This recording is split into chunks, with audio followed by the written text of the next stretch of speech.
I was in grade 8, studying in the best school of the country.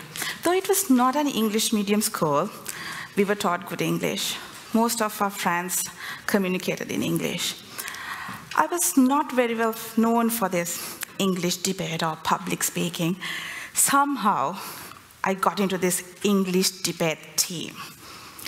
Now, this happened in year 2000, 23 years back in the history. I was the second speaker. As you know, first, the leader sets out the argument, and next the opposition leader. Now it's my turn. I stood up, looked into the class. I can see my class teacher, English teacher, giving me that blank face. And also I see my front bench classmates, who are usually good in their English, having that blank face again. Maybe in their mind thinking, is she gonna do this? And in the corner of the class, I see my friends who know me well. Now they have this sarcastic smile. Do I need to explain why your entire class having that blank face and they have that sarcastic smile? You know, they're good friends, they know me. So I'm standing, and still standing, trying to develop a sentence in my mind. Nothing comes. Lack of preparation, poor English, nervousness stops me back, pulls me back. Clearly, I was nervous, and I could not utter a word. I was embarrassed, I felt uncomfortable, I was ashamed. Do you know that feeling when you couldn't speak in public? Yeah, but don't be sorry about me. I did well later. After 23 years, right now, I'm working for University of West of England in United Kingdom as a lecturer and giving you a TED Talk today. Gosh, how far this little girl has come. I use this story to motivate my students, also to help them to overcome their nervousness. Not only that, I use that story to motivate me, to say that things don't last longer. Your history, your past, is to be understood. Maybe you also have that bad memory which you want to time travel and change. Perhaps that is your wake-up call. Now that incident was my wake-up call. It told me, you need to do something in your life. Then I realized, I slowly started to rise from my ashes like a phoenix. I understood my speed. I understood my inner strength. It's not that you are too slow. It's just world is too fast. You cannot do anything about it. Understand your speed and take that wake-up call. So this is my first sort of springboard, always answering that wake-up call. Now, to formally introduce me, my name is Chathushka Kiriella. Now, this is a very short version of my full name. My full name goes as Kiriella Grunnan-Selage Chathushka Dilini Kiriella. Now, every time when I go to Starbucks, they don't get my name correctly. 2 or 3 times, chuck it. Even in the last time, they don't get my spellings correct. I say, let it be. Your name is your identity. My name is my identity. But what's the point if nobody can remember it, nobody can pronounce it? 95% of you will tell your own version. Just give it a try. Say Chathushka. Now don't try if you have fake teeth here and you don't want house to know about it. The difficulty got doubled when I started filling international documents. You know those little boxes? I always ran out of them. Now I thought, this is my name. I need to live with that. It's a problem. But this was the case until my mentor opened my eyes. Let me ask a question. Nod your head if you have those situations where you couldn't start a conversation, or maybe you couldn't include yourself to a gathering. This was me at a conference held in Manchester.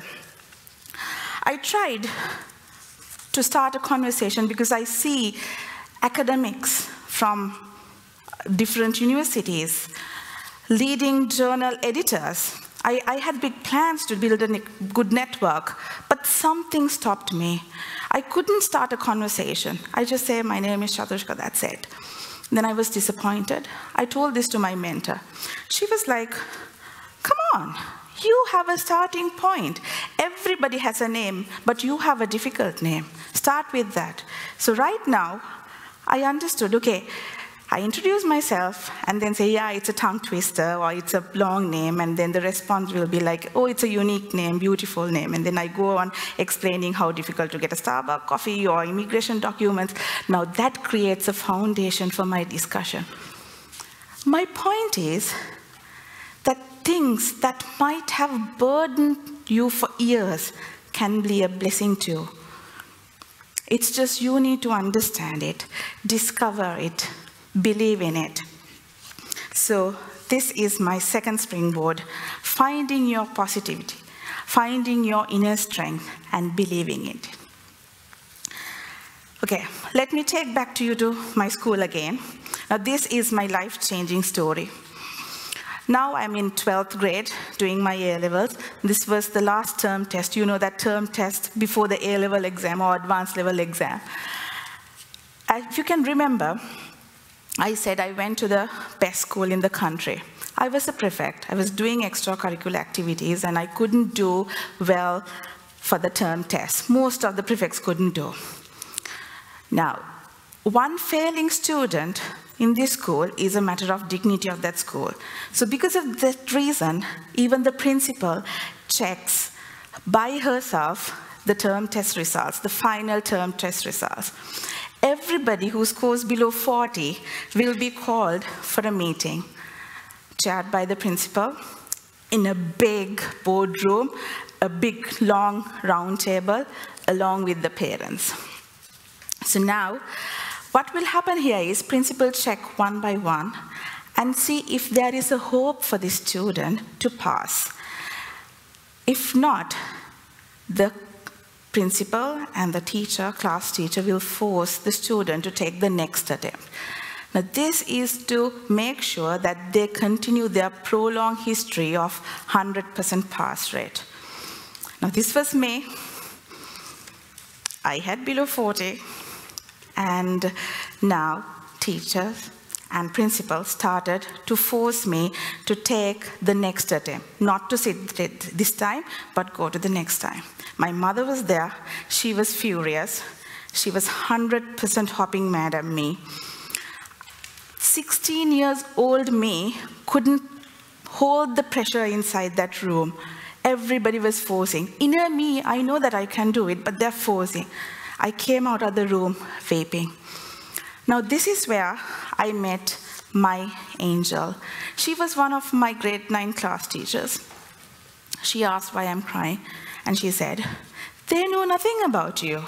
You show who you are. Work hard. So these few words went straight into my mind. The beauty of things is that I realized that their perception is my business. Now within these 3 months, to the advanced level exam, I worked hard, extraordinarily. And I sat for the exam. I got results. Guess what? I just didn't have this pass mark, which was the fear of them. I had 3 A passes with a score sufficient to get into a state university. Now, in my story, it was accidental that I met my angel. But right now, I deliberately surround myself with the people who can pass positive vibes to me. A positive thought, a good vibe. If I had not met my teacher there, I wouldn't have trusted myself, and possibly you will be listening to somebody else right now, not me. So this is my third sort of springboard, the good vibe around you. Deliberately collect good vibe to jump any hurdle high. I stood here today to convey one message.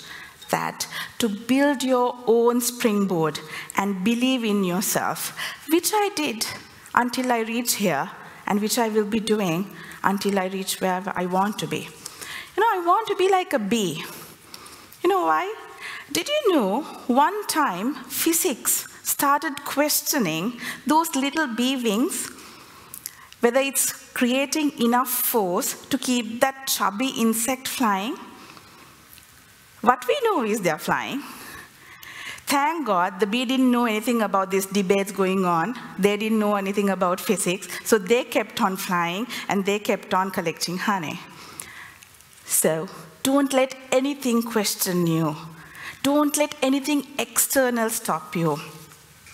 Find that one person, one thing, 1 minute that will change you positively, encourage you, motivate you.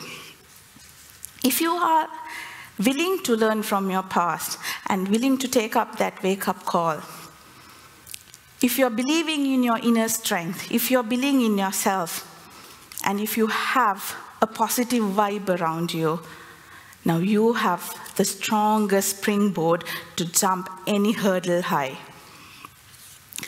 When you plan big things or when you want to achieve great things, you tend to be hard on yourself, be harsh on yourself. Try to question whether you are doing enough or whether you are going in the right path or not. My learning is that it's normal. What you need to learn is to overcome it and tell to yourself that you are doing your best and the results will follow. This time shall pass, good or bad. Just recover yourself from anything. It's not that great achievers in this world have never had a downtime. They had a recovery speed which suits them.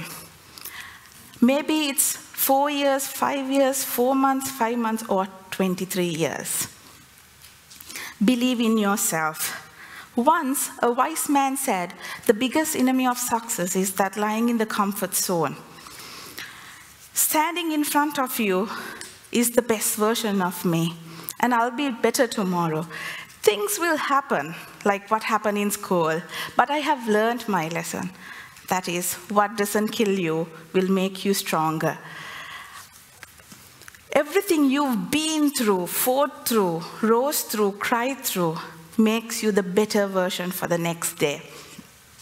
My 3 stories aren't super philosophical, but they're influential. They're teeny and small, but they're instrumental. Maybe you're going through a lot today. Maybe you had a very bad day, but tomorrow, wake up, dress up, show up, but never give up. Thank you.